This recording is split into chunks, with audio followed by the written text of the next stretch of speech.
Hello बच्चों, वागलिश classes में आप सबका स्वागत है। बच्चों, आज हम हिंदी की बुक क्षितिज के लेसन मेरे बचपन के दिन इस लेसन के क्वेश्चन आंसर्स करेंगे। बच्चों, इस लेसन की रीडिंग हम अपनी पिछली वीडियो में कर चुके हैं, तो चलिए शुरू करते हैं इसके क्वेश्चन आंसर्स। इस लेसन का पहला प्रश्न है, मैं उत्पन्न हुई तो मेरी बड़ी खातिर हुई और मुझे वह सब नहीं सहना पड़ा जो अन्य लड़कियों को सहना पड़ता है। इस कथन के आलोक में आप यह पता लगाएं कि कै उस समय लड़कियों की दशा कैसी थी। इसका उत्तर है, उस समय लड़कियों की स्थिति बहुत अच्छी नहीं थी। समाज में उनके जन्म को बोझ माना जाता था। कई परिवारों में तो लड़कियों को पैदा होते ही परमधाम भेज दिया जाता था, यानी मार दिया जाता था। उन्हें शिक्षा और बाहर निकलने के अवसर भी लड़कों की तुलना में बहुत कम मिलते थे। अगला है, लड़कियों के जन्म के संबंध में आज कैसी परिस्थितियां हैं। इसका उत्तर है, आज परिस्थितियां काफी बदल गई हैं। अब लड़कियों के जन्म पर खुशियां मनाई जाती हैं। कानूनन भेदभाव अपराध है और लड़कियां शिक्षा से लेकर हर क्षेत्र जैसे डॉक्टर, इंजीनियर, पायलट आदि में लड़कों के कंधे से कंधा मिलाकर चल रही हैं। हालांकि कुछ ग्रामीण इलाकों में अभी भी सुधार की जरूरत है। अगला प्रश्न है, लेखिका उर्दू फारसी क्यों नहीं सीख पाई। इसका उत्तर है, लेखिका की उर्दू फारसी में बिल्कुल रुचि नहीं थी। उन्हें लगता था कि यह उनके बस की बात नहीं है। जब उन्हें पढ़ाने के लिए मौलवी साहब आए तो वे डर के मारे चारपाई के नीचे छिप गईं। उनके मन में इस भाषा के प्रति एक तरह का भय बैठ गया था। अगला प्रश्न है, लेखिका ने अपनी माँ के व्यक्तित्व की किन विशेषताओं का उल्लेख किया है। इसका उत्तर है, महादेवी जी की माँ धार्मिक और संस्कारी महिला थी। वे पूजा पाठ बहुत करती थीं और मीरा के पद गाती थीं। उन्हें संस्कृत और हिंदी का अच्छा ज्ञान था। लेखिका को साहित्य और हिंदी की ओर प्रेरित करने में उनकी माँ का सबसे बड़ा हाथ था। अगला प्रश्न है, जवारा के नवाब के साथ संबंधों को लेखिका ने आज के संदर्भ में स्वप्न जैसा क्यों कहा है। इसका उत्तर है, जवारा के नवाब के साथ संबंधों को लेखिका ने आज के संदर्भ में स्वप्न जैसा इसलिए कहा है क्योंकि आज समाज में धर्म के नाम पर दूरियां बढ़ गई हैं। उस समय हिंदू मुस्लिम परिवार सगे रिश्तेदारों की तरह रहते थे। वे एक दूसरे के त्योहार मनाते थे और सुख दुख बांटते थे। आज के झगड़ों और भेदभाव के दौर में वह पुराना आपसी प्रेम एक सपने जैसा लगता है। अगला प्रश्न है, जेबुनिसा महादेवी वर्मा के लिए बहुत काम करती थी। जेबुनिसा के स्थान पर यदि आप होते तो महादेवी से आपकी क्या अपेक्षा होती। इसका उत्तर है, यदि मैं जेबुनिसा की जगह होती तो मैं भी महादेवी जी की मदद करती ताकि वे अपनी कविताएं लिख सकें। मेरी उनसे बस यही अपेक्षा होती कि वे मुझे भी अपनी कविताएं सुनाएं, मुझे लिखना सिखाएं और हम दोनों के बीच हमेशा एक सच्ची सहेली जैसा प्यार बना रहे। अगला प्रश्न है, महादेवी वर्मा को काव्य प्रतियोगिता में चांदी का कटोरा मिला था। अनुमान लगाइए कि आपको इस तरह का कोई पुरस्कार मिला हो और वह देश हित में या किसी आपदा निवारण के काम में देना पड़े तो आप कैसा अनुभव करेंगे या करेंगी। इसका उत्तर है, यदि मुझे अपना पुरस्कार देश हित में देना पड़े तो मुझे बहुत गर्व और खुशी महसूस होगी। हालांकि उस वस्तु से लगाव के कारण थोड़ा दुख हो सकता है, लेकिन यह सोचकर मन सुकून से भर जाएगा कि मेरी छोटी सी चीज किसी जरूरतमंद या देश के काम आई। अगला प्रश्न है, लेखिका ने छात्रावास के जिस बहुभाषी परिवेश की चर्चा की है उसे अपनी मातृभाषा में लिखिए। इसका उत्तर है, छात्रावास का माहौल एकता की मिसाल था। वहां अवधी, बुंदेली और मराठी जैसी अलग अलग भाषाएं बोलने वाली लड़कियां एक साथ रहती थीं। वे अपनी मातृभाषा में बात करती थीं, लेकिन पढ़ती हिंदी थीं। वे एक ही मैस में खाना खाती थीं और उनमें कोई भेदभाव नहीं था। अगला प्रश्न है, महादेवी जी के इस संस्मरण को पढ़ते हुए आपके मानस पटल पर भी अपने बचपन की कोई स्मृति उभर कर आई होगी। उसे संस्मरण शैली में लिखिए। इसका उत्तर है, बचपन की यादें किसी सुनहरे सपने जैसी होती हैं। मुझे आज भी याद है जब मैं तीसरी कक्षा में थी और मुझे पहली बार स्वतंत्रता दिवस के मौके पर स्कूल के मंच पर भाषण देना था। सफेद यूनिफॉर्म पहने जब मैं मंच की सीढ़ियां चढ़ रही थी तो मेरे पैर कांप रहे थे और गला पूरी तरह सूख चुका था।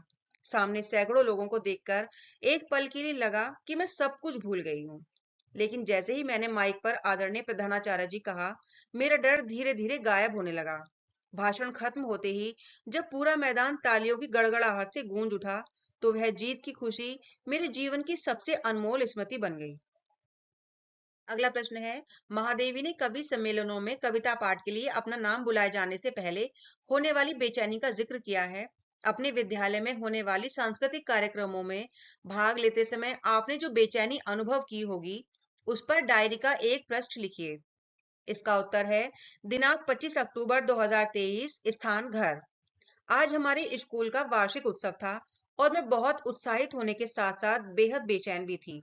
जैसे जैसे मेरा नाम पुकारे जाने का समय पास आ रहा था, मेरी धड़कनें बहुत तेज हो रही थी। घबराहट के मारे मेरे हाथ पैर ठंडे पड़ रहे थे और मैं बार बार अपनी पंक्तियां दोहरा रही थी ताकि मंच पर कुछ भूल न जाऊं। पर्दा उठते ही सामने बैठी भीड़ को देखकर एक बार तो सांसें थम सी गईं, पर जैसे ही मैंने बोलना शुरू किया, मेरा सारा डर आत्मविश्वास में बदल गया। कार्यक्रम बहुत सफल रहा और सबने मेरी तारीफ की। आज की ये बेचैनी मुझे हमेशा याद रहेगी। बच्चों, ये डायरी का पन्ना हमने अपने हिसाब से लिखा है। आप अपने अनुभव के हिसाब से अपने डायरी का पन्ना लिख सकते हैं। अगला प्रश्न है, पाठ से निम्नलिखित शब्दों के विलोम शब्द ढूंढकर लिखिए। बच्चों, यहाँ पर कुछ शब्द दिए गए हैं, इनका विलोम शब्द हमें लिखना है।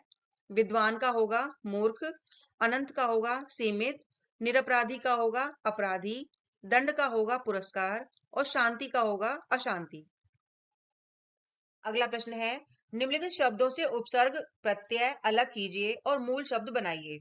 बच्चों, यहाँ पर कुछ शब्द दिए गए हैं, इसमें से हमें उपसर्ग और प्रत्यय और मूल शब्द को अलग अलग करके बताना है।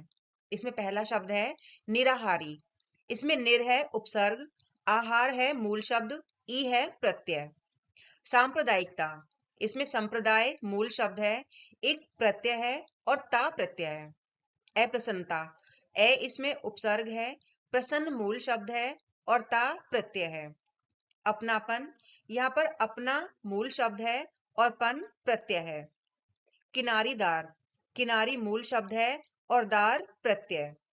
स्वतंत्रता, स्व उपसर्ग है, तंत्र मूल शब्द है और ता प्रत्यय है।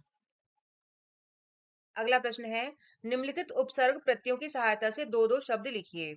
उपसर्ग जैसे कि अन, अ, सत, स्व और दुर, और प्रत्यय दार, हार, वाला और अनिय। इसका उत्तर है उपसर्ग। बच्चों, उपसर्ग वे होते हैं जो शब्द के शुरू में जुड़ते हैं।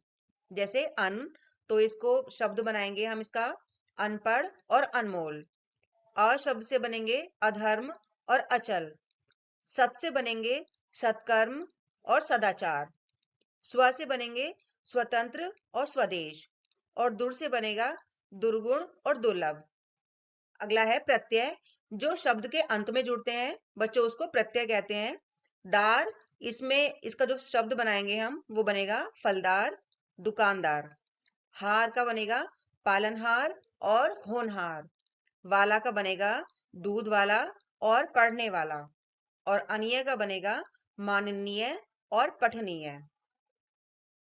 अगला प्रश्न है, पाठ में आए सामासिक पद छांटकर विग्रह कीजिए। उदाहरण दिया हुआ है, पूजा पाठ का होगा पूजा और पाठ। अब इसका उत्तर करेंगे। बच्चों, पाठ में से कुछ सामासिक पद हमने यहाँ छांटे हैं। इसमें पहला है परम धाम, तो इसका होगा परम है जो धाम। कुल देवी, इसका होगा कुल की देवी। हवा पानी का होगा सामासिक विग्रह हवा और पानी। और छात्रावास का होगा छात्रों का आवास। बच्चों, यहाँ पर क्वेश्चन आंसर समाप्त हो जाते हैं इस लेसन के।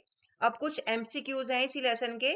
इसमें पहला प्रश्न है, लेखिका के परिवार में कितने वर्षों तक कोई लड़की पैदा नहीं हुई थी।